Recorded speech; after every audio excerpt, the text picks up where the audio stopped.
In the early hours of the morning, as the first rays of sunlight slowly streamed through the windows, everything in the house was as it should be.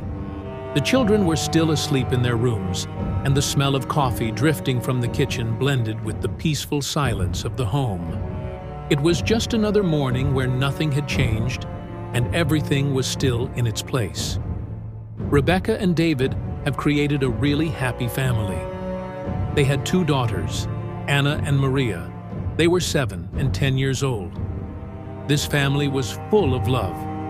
The daily life, filled with love, made it seem like everything was perfect in Rebecca and David's home. However, one day, an event would shake the family's happiness, and everything would gradually begin to change. The morning of that day began as usual. Rebecca was smiling, cooking breakfast, chatting with her children and her husband. Then she wished them a good day, and Anna and Maria went to school, and David went to work. When Rebecca was left alone at home, she began to attend to her daily chores. Everything seemed to be going smoothly, but she was unaware that things had begun to change without her noticing. Rebecca's sister, Sarah, came to visit. Sarah's child died recently, and it was really hard after this tragedy. Rebecca knew this, and therefore she had to support Sarah in a difficult situation. Suddenly, Sarah started saying strange things. "Sarah, you know, Rebecca, I envy your happiness. You have everything, a husband, 2 living and healthy children. You have happiness." After saying that, Sarah smiled strangely, and a crazy gleam appeared in her eyes. "Sarah, Rebecca, we're twins." At this time, Rebecca was seriously afraid of such a change in her sister's behavior. Sarah's behavior was becoming increasingly strange, and as Rebecca tried to understand what was behind this change, she began to worry that the situation might be dangerous. Sarah's words and actions were unsettling Rebecca, making her fear that their previously peaceful life could rapidly change. Rebecca was really scared. She wanted to call David to come. But as soon as she reached for the phone, Sarah laughed, and a knife flashed in her hands. Rebecca's heart began to race. As Sarah approached with the knife, Rebecca frantically reached for the phone. Sarah's crazed eyes and the knife only heightened Rebecca's fear. "Sarah, Rebecca, darling, what are you doing? Why are you afraid of me? Do you remember when Mom taught us to share everything we have with each other? Be a good daughter and sister. Share your life with me. If you do this, I will kill you quickly. I will stick a knife in your heart. If you make noise, then believe me, you will beg me for death." Rebecca's heart continued to race, and Sarah's words and behavior only heightened her terror. Faced with Sarah's crazed eyes and threats, Rebecca was at a loss for what to do. As she reached out for the phone, Sarah's knife seemed poised to strike at any moment. Rebecca desperately intensified her efforts to call for help, but the violence and determination she saw in Sarah's eyes made everything even more frightening. "Sarah, and yet, you don't want to be a good sister. Rebecca, you left me no choice." With one strong blow, Sarah coolly chopped off her sister's fingers. Blood sprayed in all directions. Rebecca's scream echoed through the house as the agony of having her fingers severed filled her with terror. Blood sprayed around Sarah, and Rebecca's eyes were wide with fear and shock. Sarah's cold demeanor and brutal actions made Rebecca's desperate attempts to call for help seem even more hopeless. Using the last of her strength, Rebecca tried to move and escape Sarah's violence. But of course, it is impossible to escape from a madman in sorrow. "Sarah, don't worry, darling. I just want you to feel my pain for at least a moment." Another hard blow. The knife entered the girl's shoulder without difficulty. "Sarah, huh? Are you worried about your children and your husband? Don't worry, there's no need." The final stab to the neck. "Sarah, I will be a good mother and wife." Sarah's brutal blows had left Rebecca nearly incapacitated. The knife was now aimed at Rebecca's neck for a final strike. Rebecca, in a last desperate attempt, tried to call for help. But Sarah's merciless gaze and threats made her final moments even more terrifying. Sarah was determined to transfer her pain to Rebecca. Sarah killed Rebecca without feeling guilty. Her saddened mind justified all her actions. After thoroughly cleaning the house, Rebecca Sarah decided to take a little rest. She got rid of her sister's corpse and removed all the evidence. After cleaning up Rebecca's body, Sarah thought everything had returned to normal in the house. Having left no trace behind, she began making plans for a new beginning. Now, everything was completely under Sarah's control. David and his daughters were due to return home soon. Sarah took advantage of the remaining time before David and the girls returned home. She had cleaned up all traces of Rebecca's death. Now, she hoped that everything in the house was in order and that everything would go as planned. She was confident that when David and the girls came home, everything would appear tidy and normal. With everything under control, she felt completely assured. Sarah did her job really well. No one from the family thought that this girl was not Rebecca at all. Everything went well for a few days. Saturday was approaching, a family day for this family. On this day, the whole family went for a walk, watched a movie, and cooked something. When everyone came home and David and the children fell asleep, Sarah sprang into action in the darkness to implement her plan. She was determined to leave no further traces of Rebecca's death and ensure that everything remained under control. David got a vacation, and the school holidays started too. The family wanted to spend some time with Rebecca's parents. David and the girls were excited about the idea of visiting Rebecca's parents, but Sarah began to feel a growing unease within her. Rebecca's family hadn't spent much time with them lately, and Sarah feared that their watchful eyes might notice things that couldn't be overlooked. Even though everything had gone according to plan, Rebecca's absence would surely be noticed. As Sarah weighed the risks of this visit in her mind, the doorbell suddenly rang. She had no idea who it could be, but for a brief moment, her anxiety spiked. Sarah approached the door with careful steps. Timidly reaching for the door handle, she closed her eyes. She was scared. Opening the door, Sarah had to smile broadly. Her parents came. As soon as they entered the house, Anna and Maria ran to hug them. The girls loved their grandparents very much. The parents immediately noticed a strong change in their child, but blamed everything on a lot of work. Although Sarah's parents noticed the strange behavior in Anna and Maria, they refrained from asking her about it. The quiet unease that filled the house was growing inside Sarah. Watching them, without drawing attention to herself, Sarah could particularly feel her mother's careful gaze fixed on her. It seemed like she was on the verge of asking something, but for now, she remained silent. Sarah knew she would need to put in more effort to prove that everything was fine. After chatting a little, the whole family decided to go to a small house in the forest. David made this house when he and Rebecca just got married. It took several hours to get there, but the whole family, except Sarah, enjoyed this time. Sarah was lost in her own thoughts. When they arrived at the house, it was getting dark. David, along with the children, unloaded the car and began to set up the house. Sarah, growing increasingly anxious about maintaining her cover as Rebecca, felt the weight of the deception bearing down on her. Being so isolated in the depths of the forest required even more vigilance. Everything seemed to be under control, but she worried that her true identity as Rebecca would eventually be discovered. During dinner, Sarah's mother watched her closely.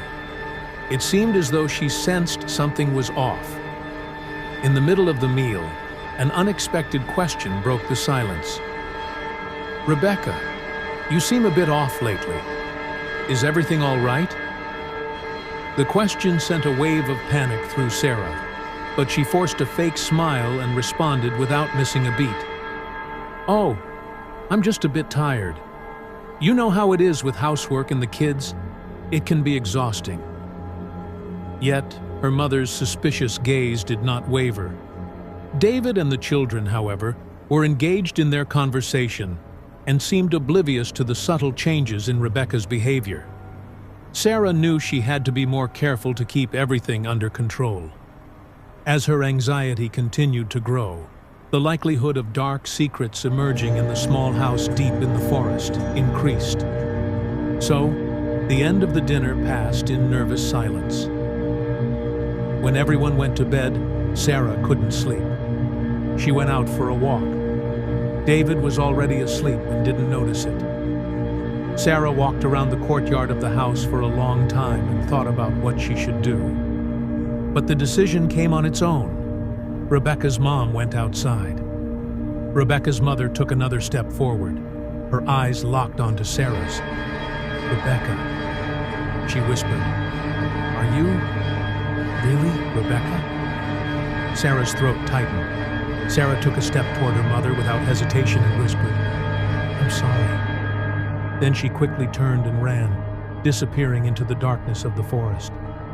Her mother shouted after her in shock, but Sarah could no longer turn back. The only sound echoing through the woods was the sound of her footsteps. Without thinking for a second, Rebecca's mom ran after her daughter into the depths of the forest. Her child was important to her. It was a dark, moonless night. The darkness of the forest surrounded from all sides, and Rebecca's mother was guided only by the sound of her daughter's footsteps. Of course, she was scared, but fear for her daughter's safety and health made her forget about her own pain. As Rebecca's mother approached Sarah's shadowy figure, the knife in Sarah's hand glinted suddenly. "Rebecca, please, come to your senses," her mother pleaded, with hope in her eyes. But Sarah, with a steely gaze, swung the knife in a moment of distraction. The blade sank into Rebecca's mother's chest, and the woman staggered backward in shock. Seeing her mother collapse in pain, Sarah moved quickly. Blood left a broad trail in the dark forest. Sarah carefully rearranged the scene to make it look like an accident, scattering the surroundings to make it appear as though her mother had fallen. As she wiped the blood from her hands and erased any traces, her heart raced. With her mother lying motionless in the depths of the forest, the death seemed like an accident. Sarah quickly returned home. She changed her clothes and pretended that she had been at home and asleep all this time. In the morning, when everyone woke up, the absence of Rebecca's mother was, of course, immediately noticed. But since she was an active person and loved hiking, everyone decided that she just decided to take a walk in the morning. When Sarah learned that David was in the forest, she realized she had to act quickly. She rushed out of the house and began to cover her tracks in the areas David might search. As darkness fell, David and his search team ventured deeper into the forest. Sarah used hidden paths to conceal her tracks. Suddenly, she heard a scream as she approached David. Her heart raced as she quickly moved toward the source of the sound. As she neared, she saw David and his team discovering Rebecca's mother's body.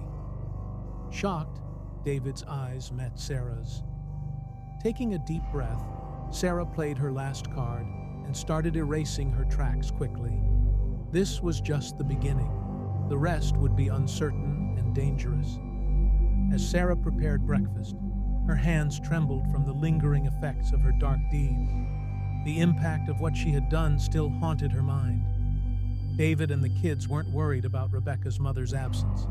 Instead, they continued their exploration in the forest. However, in the afternoon, David received a message on his phone. The message reported that Rebecca's mother was missing and that her family had called for help. David immediately sprang into action and decided to urgently return to the forest to assess the situation. The search work was carried out until the evening. A small squad of police, together with the relatives of the lost woman, carefully searched all suspicious places. And so, at night, the corpse was found. After a thorough search throughout the night, Rebecca's mother's body was finally found deep in the forest. The police arrived at the scene, securing the area and beginning their investigation. There were no signs of a struggle around the body, making it appear as though the incident had been a simple accident. David and his family rushed to the scene as soon as they heard from the police. David collapsed to the ground in shock.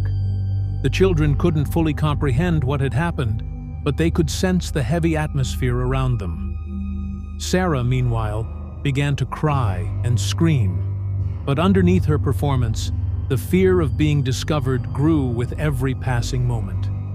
The truth was dangerously close to being exposed, yet Sarah continued to play her part, careful not to raise any suspicion. Later, the mother's body was taken to the hospital, and all the relatives were at the police station for questioning. During the interrogation, Sarah was not revealed, but the conclusion of the medical examiner was unexpected. It was proved that death occurred from damage to vital organs and large bleeding. It was also confirmed that the murder weapon was a knife. One day, when David returned home, he gave Sarah a deep, piercing look. "The police can't find any trace of the knife, but I feel like something is off," he said. With each word David spoke, Sarah felt herself being cornered more and more, but she tried not to show it.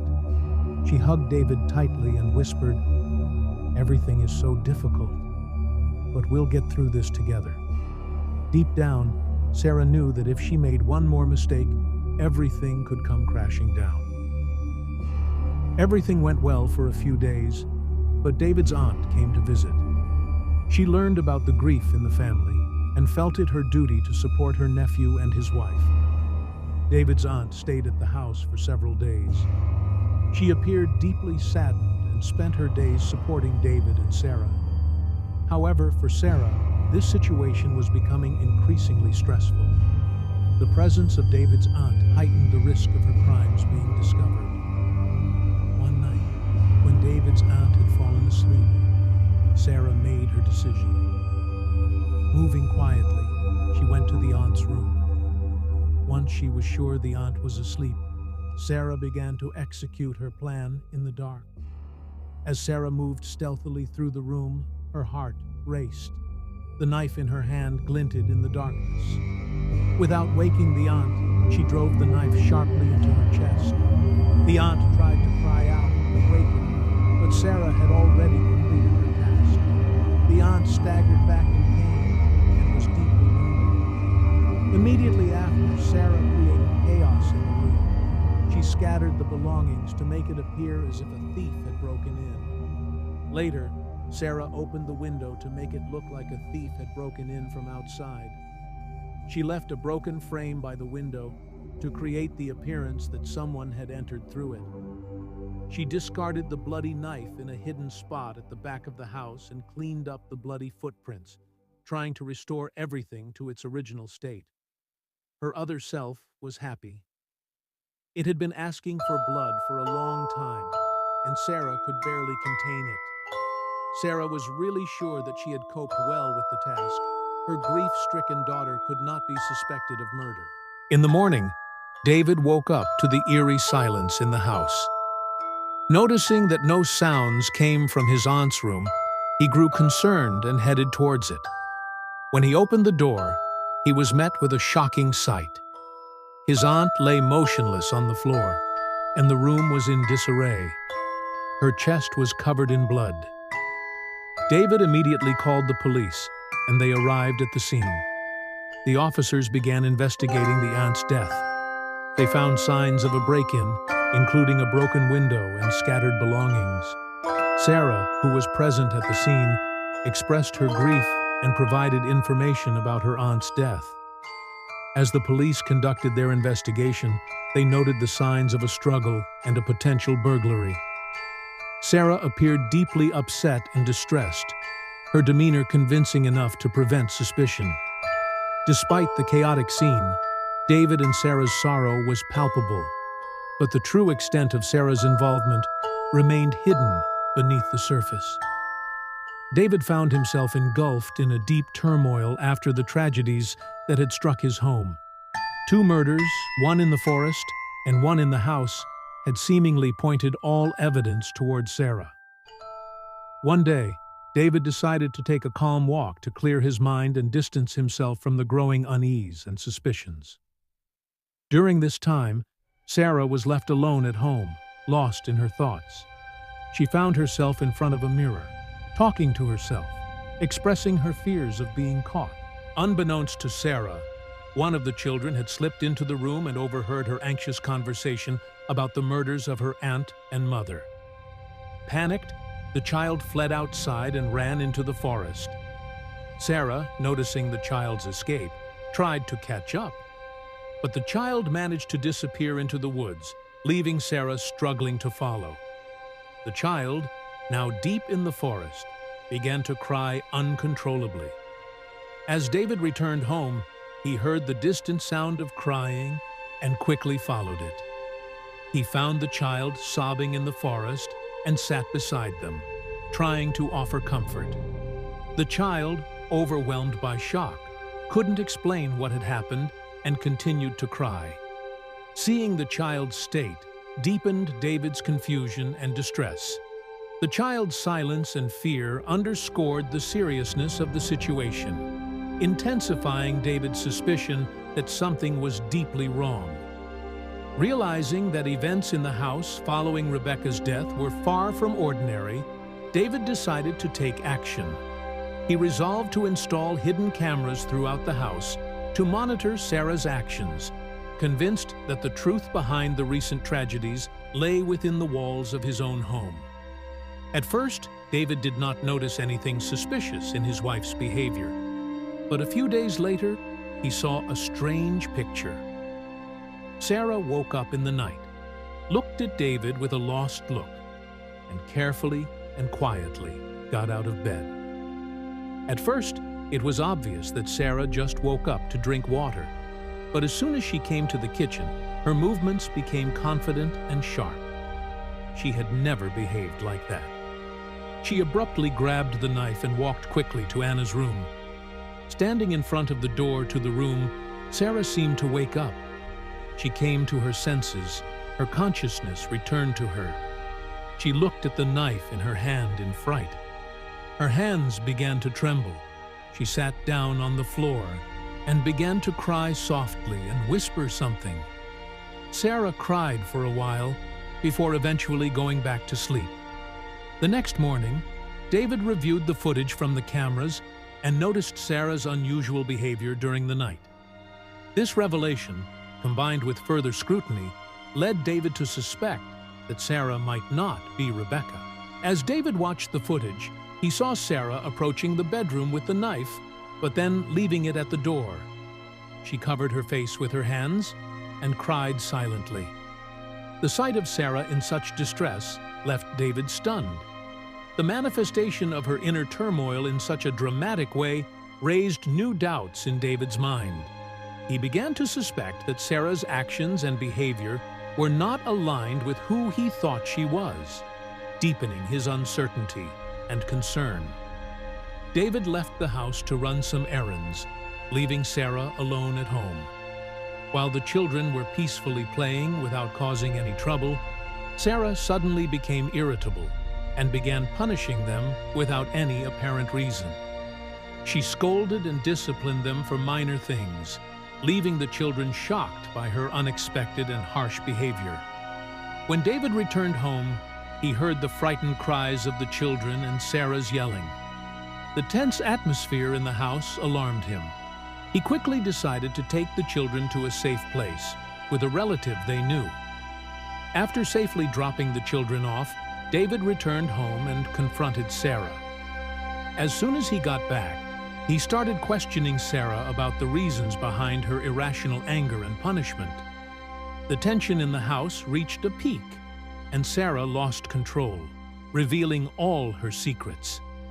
She screamed, "I am not Rebecca. I am Sarah. I killed Rebecca." David was shocked by this confession and began to grasp the seriousness of the situation, Sarah's true identity, and her crimes more profoundly. There was silence after Sarah's words. They were both thinking about what had just happened. David tried to realize that all this time he was next to the murderer of his loved ones, and most importantly, his beloved wife. And Sarah understood that after her words, there would be no peace in the family. Everything was broken. David was the first to break the silence. I guessed it, but... He paused, unable to find the words. He never talked to madmen. He was scared. That fool had everything. Husband, children, love, respect for people. I had nothing. I was considered a bad girl since childhood. Rebecca was loved, but I wasn't. I wanted to feel what love is for once.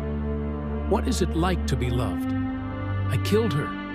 Sarah couldn't keep it in her heart anymore. She needed to talk to someone. David stood frozen after Sarah's confession, unsure of what to do. Inside him, a whirlwind of anger, fear, and helplessness raged.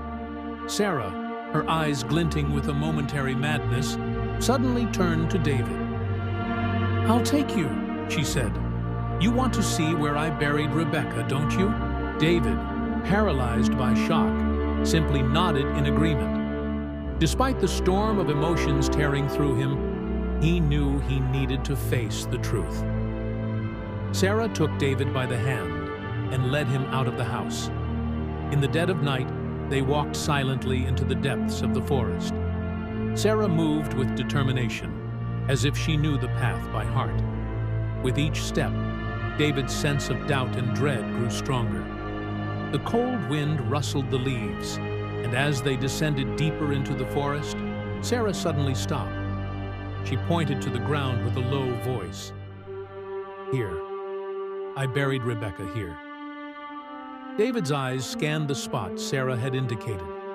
The earth looked disturbed, as though it had once been dug up and then covered again.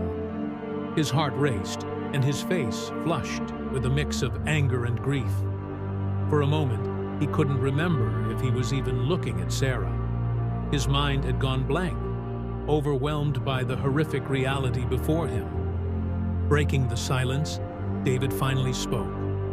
"How could you do this? She was your sister, your blood." Sarah gazed at David with a lost expression in her eyes. "I was never loved, David. Rebecca was always loved, respected. I never had any of that. It felt like this was the only solution." Of course, as soon as they got home, David called the police. There was a long trial and a lot of interrogations. In the end, Sarah was declared insane, and so she went to a mental hospital.